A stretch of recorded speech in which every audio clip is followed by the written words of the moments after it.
నిజం ఎంత దగ్గరగా చూస్తే అంత స్పష్టంగా కనిపిస్తాయి మనుషులలోని లోపాలు. ఇదే నిజం, ఇదే ప్రపంచపు తీరు.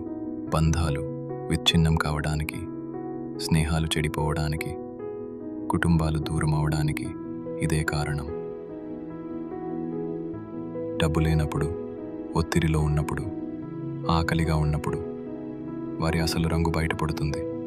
ప్రేమంటే వేరు, అది లోపాలు ఉన్నా సేవ చేయటం, హృదయం మురికిగా ఉన్నా పక్కన నిలబడ్డం.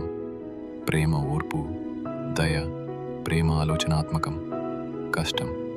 ప్రేమంటే బాధ, త్యాగం, మరొకరిలోని చీకటిని చూసి కూడా మిత వదిలిపెట్టి వెళ్లకుండా ఉండటం. ప్రేమంటే మనుషుల గురించి, జీవితం గురించి అన్నీ తెలుసుకోవచ్చు. ప్రేమ అన్ని రహస్యాలకు తాళం, అది ఎన్నో విషయాలకు అర్థం.